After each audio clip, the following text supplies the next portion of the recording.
Oregon steamrolls Purdue and makes just a little bit of history along the way.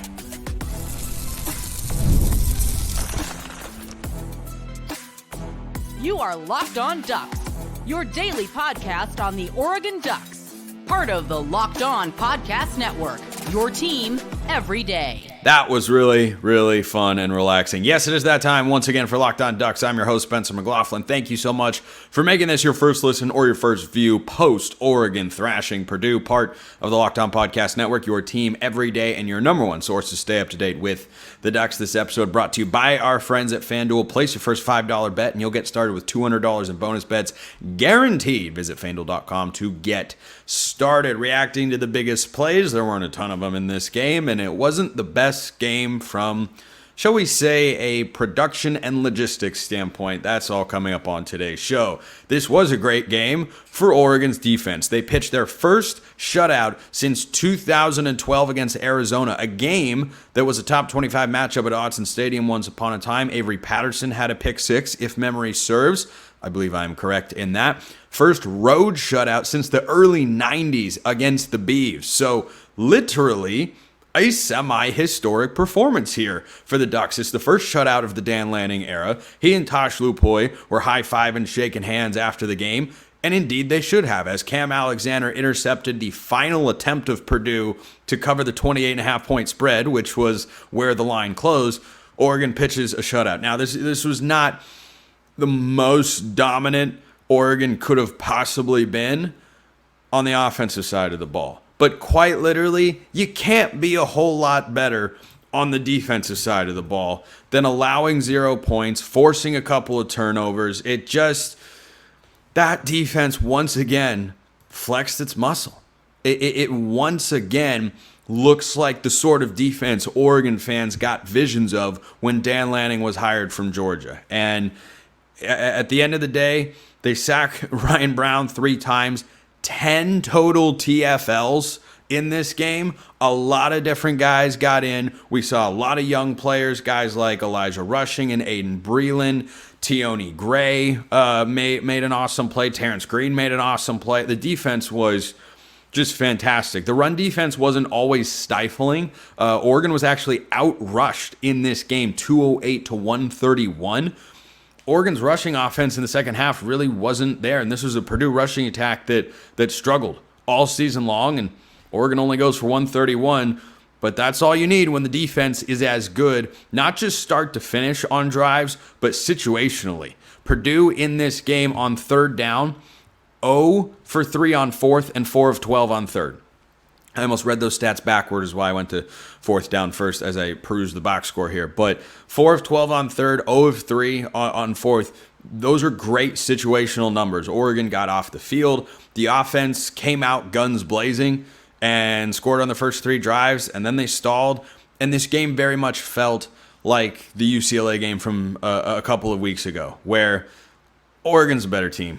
They're just the better team. Purdue is not good, and Oregon's got a talent advantage everywhere that you look. And that was on full display. And Oregon didn't play perfectly, but I don't know that you can say enough good things about this Dan Lanning defense and Tosh Lupoy and Chris Hampton and Tony Tui. Is that how you pronounce it? Oh my gosh, I have thoughts on that and the officiating coming up later. But I think that Tony Tuioti has done a great job with the defensive line. The linebackers played well. The secondary, it's crazy how good these guys are. I mean, they're playing at such a high level. Ryan Brown, starting just his second career game, 9 of 19 for 93 yards and an interception.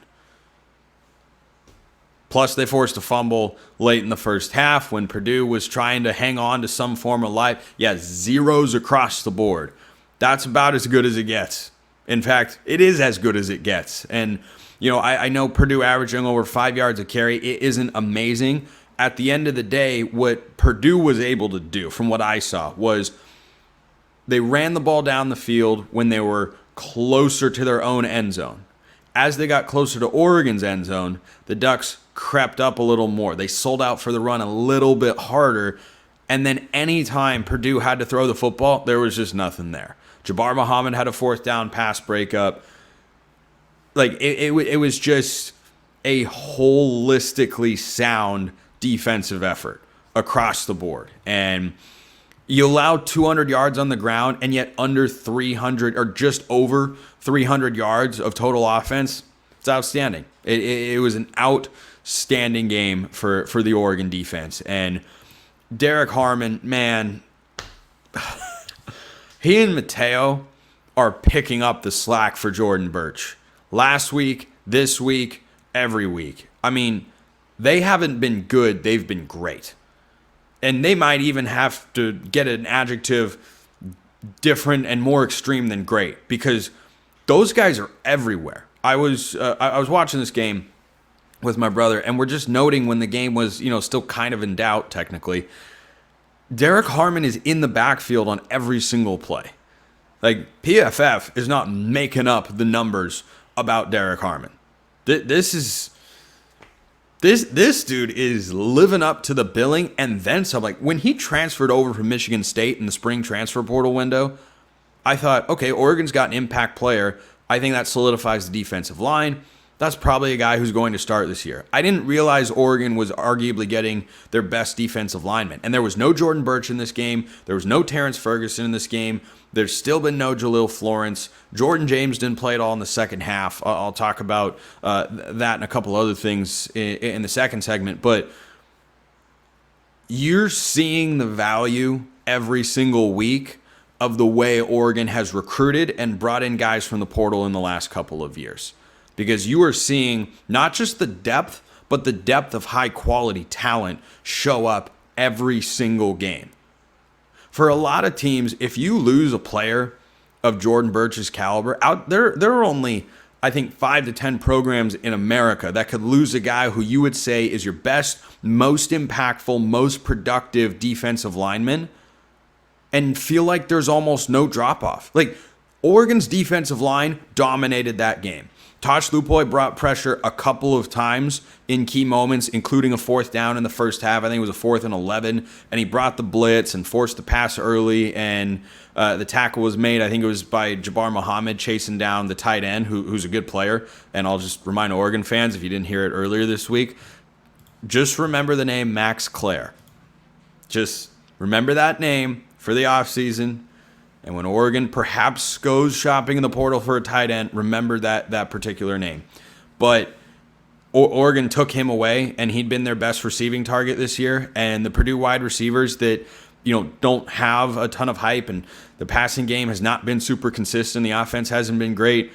Oregon made them look that way because they were playing lockdown defense on the back end. Linebackers were good in coverage, but the defensive line was disruptive. And Ryan Brown, had some successful scrambles, and we knew that was going to be the case going into the game. But Tosh Lupoy adjusted fantastically. Guys mostly stayed home in their rushing lanes. They ran a lot of contained concepts along the defensive line, and once he couldn't take off with his legs, suddenly there was no offensive consistency for the Boilermakers. And I got to credit Tosh Lupoy and the rest of that defensive staff, and Dan Lanning as well, obviously, for making that adjustment in game, because it was pronounced. I thought that was one of the biggest turning points for the Oregon defense, who played well the entire night. Ryan Walters, the Purdue head coach, wanted to get a field goal in the first half. I understood why. You never want to put up a goose egg. Guy misses it. And after a guy missed a field goal, I thought, I don't know if they're scoring again. And even when the second string defense got in there, they looked a little vulnerable for a bit. They allowed some runs, and then they shut it down, made an interception, and Oregon's got their first shutout since 2012. So this defense is really good. Deep, talented, versatile, well-schemed, well-coached. There were some moments where the tackling wasn't amazing. It's going to happen. Purdue's got a couple of good running backs who I talked about on the shows leading up to this game. So I think Oregon fans got what they were looking for here. It's Friday night, and Oregon is 7-0. Illinois is on deck next week, and I'll talk about that game, of course, next week here on the show. But I think the Ducks should feel really, really good. I think fans should feel really, really good going into that game after this performance against Purdue, particularly with how that defense played. Let me know your thoughts in YouTube comments, or hit me up on X, formerly known as Twitter, at SMcLaughlinCFB or at Locked On Ducks. Those are the handles. And I've got thoughts on the offense and a couple other notable plays that just kind of flash, stand out, pop in my mind. It's coming up next. First, a reminder, this episode is brought to you by HIMSHims. Guys, ever feel like you need a little boost in the bedroom? It's time you stop worrying about your performance and get HIMSHims so you can feel confident knowing you will be at your best. HIMSHims is changing men's healthcare by providing you with access to affordable sexual health treatments from the comfort of your couch. The process is 100% online, so there's no need for uncomfortable doctor's visits, no insurance is needed, and one low price covers everything from treatments to ongoing care. Start your free online visit today at hims.com/lockedon. That's HIMS.com/lockedon for your personalized ED treatment options. hims.com/lockedon. The products mentioned are chewable, compounded products which are not approved by or verified for safety or effectiveness by the FDA. Prescriptions require an online consultation with a healthcare provider who will determine if appropriate. Restrictions apply. See website for details and important safety information. Subscription required. Price varies based on product and subscription plan. hims.com/lockedon. So Oregon's offense came out in this game, looked awesome. Big plays down the field, running the football pretty well. Didn't have a big run in the game. Used Dillon Gabriel's legs for a sequence in the second half. But then there was a stretch in the middle where the offense, 4 straight drives, no points. You had an interception, you had a punt, you had the end of half, and it was kind of like, So, I don't think Oregon fans need to worry about this in any way, shape, or form. Because, as a reminder, the final score of this game, 35-0. So, one side of the ball, incredibly good. The other side of the ball, good. Not incredibly good. And I think there's a tendency when talking about literally anything in society, like if someone asks you about a restaurant, and you say, oh yeah, it's good. Don't you often hear people ask, well, what's wrong with it? Well, there's nothing wrong with it. It's good. Like, what's Chipotle? It's good. Chipotle is good. There's nothing wrong with just being good. Everything doesn't need to be, this was the greatest thing I have ever had, and it's the best thing that I've ever watched. No, the offense was good. Wasn't great, wasn't perfect, but it wasn't bad. You can't say that many negative things about the offense. You know, Purdue's got scholarship guys that are playing hard too. And I think as Oregon built the lead, it's really easy, even though coaches will tell you it's not. Well, I don't know if coaches would tell you that it's not. Coaches would tell you that guys aren't thinking this way, but it's pretty natural to get a big lead and then to coast. And I think Oregon was just coasting. And I think if Oregon had really wanted to, they could have gone and put up 50, 60 points. But they didn't need to. I didn't understand why Dillon Gabriel stayed in the game so long. I really didn't. The one thing is becoming very clear. The coaching staff are working to save the red shirts of both Austin Novosad and Dante Moore. So Dante Moore played against Oregon State, but in blowout situations, it's been Novosad who has come in against both UCLA and now Purdue. I don't think that's by accident. You can play in 4 games and keep a red shirt. They clearly want both those guys to keep a red shirt. I'm here for it. Off-season content, quarterback battle, good content. Anyway, back to the game. They come out of the gate, guns blazing, moving the ball down the field. The 99-yard drive, that's what the Oregon offense is. Purdue had no faith in their corners after watching them torch Ohio State a week ago to keep up with the Oregon receivers. They orchestrate a perfect punt. And down Oregon at their 1-yard line, or just inside of it, and then all of a sudden, 6 plays later, in the end zone. Like, oh, that was easy. Like that old Staples commercial. Staples, that was easy. It really was. Tez Johnson was good. Evan Stewart was great. When I think about the explosion plays offensively that stand out in this game, I think of 2. The early deep shot to Evan Stewart to set up the first touchdown. Speaking of touchdowns, does Jordan James get credit for the 3 touchdowns that he probably scored, but we can't confirm because Purdue is a Big Ten team? I'll talk about production stuff later. That's segment 3, because that was unfortunately something on all of our minds. while we were watching this game. But Evan Stewart has arrived. There is no other way to see it for this Oregon offense. Led Oregon in receiving against Boise State, then went a little quiet. Oregon State, couple nice plays, nothing spectacular. Leads Oregon in receiving yards against Ohio State, and leads Oregon in receiving yards again against Purdue, and it's the downfield shots. I mean, you talk about being a one-to-one replacement of Troy Franklin from a talent profile. He's got that. He might not put up Troy's numbers this year. He probably won't. Franklin last year had the best statistical receiving season in the history of Oregon football. Evan Stewart probably won't do that. But there's nothing on the field that Evan Stewart can't do that Troy Franklin could. You want him in the short to intermediate? Done. Got it. You want him on the deep shot? Got it. Contested catch? Boom. This is becoming a weekly occurrence. Last week, Denzel Burke is draped over him in the end zone, makes a catch for a touchdown. He's interfered with by the Purdue corner early in the game, still makes a catch, sets up a Jordan James touchdown. Like, I love what I am seeing from the Oregon passing game. No, not on every single play, on every single sequence, but the ability to attack all three levels of a defense, it's there. It is there. So that's the first one that stands out. The second one, Kenyon Sadiq. Oh my goodness. I think it is because I host this show that these plays make me giddy with excitement. So when a guy gets recruited, like Kenyon Sadiq, he comes to Oregon, class of 2023, he plays a little as a true freshman, not a lot.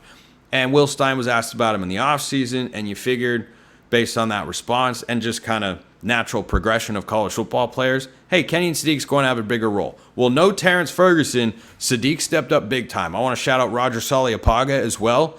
Did some great things on the field, blocking at that tight end position for the Ducks. And that was the tight end trio. It was Sadiq, it was Herbert, it was Roger Saliapaga. And that's a true freshman. A lot of true freshmen took the field. I'll dive into that more a little bit on Monday's show. But Sadiq's catch and run, where he goes up the sideline, Gabriel drops in the bucket, and then he runs all the way across the field, picks up 39 yards. I just watched it and smiled ear to ear and thought, this is what we saw with this guy.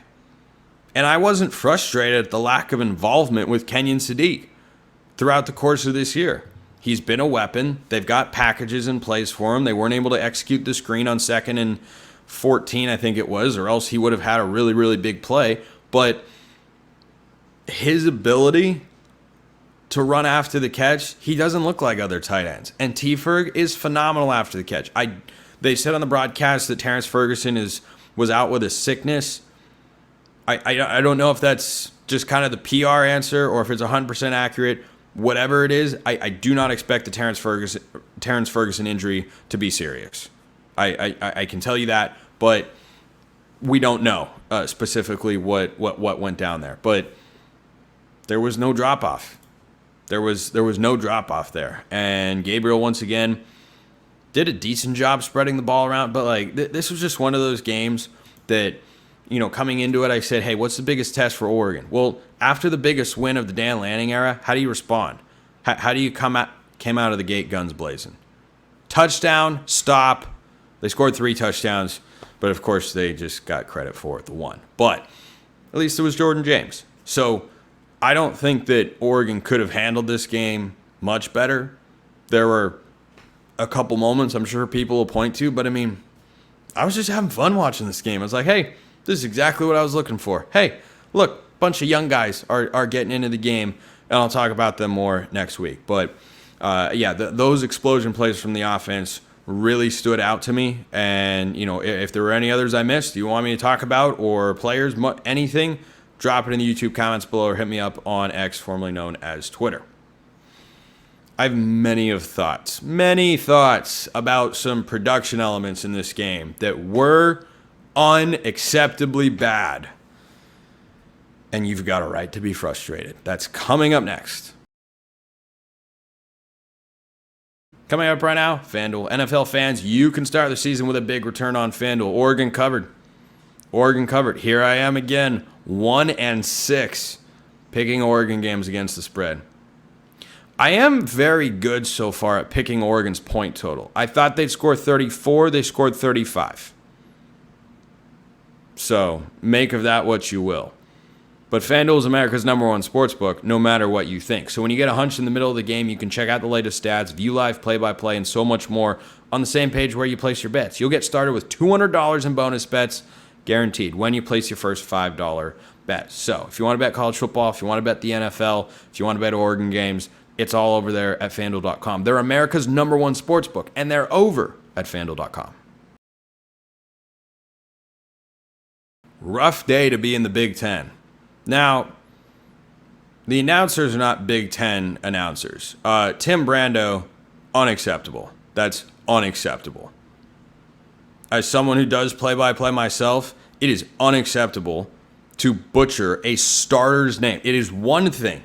It is one thing for an announcer to not know the exact pronunciation of a third or fourth stringer who's playing in the fourth quarter once everybody's in. Okay, like I'm not going to give you a hard time for that. There are a lot of guys on a football roster. You can't know every pronunciation off the top of your head. Tatum Tuioti, especially with Jordan Birch out, is a starting player. And for Tim Brando to just botch his name over and over and over again in the first half, that's unacceptable. It's lazy. It's lazy and unacceptable. This was a maddening game for a lot of Oregon fans to watch because Tim Brando sounded wildly unprepared. He called Brandon Johnson Brandon Jackson in the second half. He was saying it as Tony Tui Toi. Like, dude, come on. Come on. Incredibly frustrating. Incredibly frustrating. He said that a 36-yard punt was a high beauty by Purdue, and it was like a punt under 40 yards. There's not a special teams coach in the country at any level, including the FCS, that would say a punt under 40 yards that's not pinning someone inside the 10-yard line is a good punt. Like there were so many moments, and I know that a lot of you were frustrated with this as well, and it was incredibly frustrating. And then he comes on in the second half and says, in the first half, I was apparently not saying Tony Tuioti's and Tatum Tuioti's name correctly. But I think I got it right most of the time. Like, dude! So bad. That was incredibly frustrating to watch. And here we are discussing officials again. So, not a great procedural day for the Big Ten. They called Oregon for 5 men in the backfield. Then they showed the replay, 1, 2, 3, 4 in the backfield. And the offensive line, maybe they were saying that they were too far back because it was an obvious passing situation. Can we get an explanation for that? If that's the call, okay, that's fine. There were missed holding calls. There were missed face mask calls all throughout the game. And I get questions about officiating here on the show all the time. And my answer has been pretty consistent for the last 6 months especially, but really for the last year.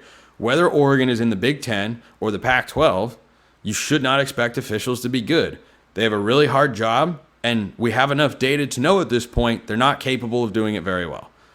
Not on a consistent basis. So, yeah, those sorts of things really frustrating for Duck fans and for anybody. And I would get questions all the time. Well, is the officiating going to get better now that we're out of the Pac-12? I mean, you might not have the major procedural screw-ups that the Pac-12 became known for, like missing a down in the Oregon-Washington State game or running the clock in Arizona-USC, just to name a couple in the final season of the Pac-12. But you're still going to have missed calls. It does not matter what league you're in. Every conference's fans think that their conference officials are uniquely bad. I got news for you. It's become an increasingly discussed topic on big shows like Joel Klatt's podcast or Josh Pate's podcast, both of which I listen to and I highly recommend for Duck fans, other than Locked On College Football, of course, who want to have a broader look at the college football landscape. I think those guys do a really, really good job.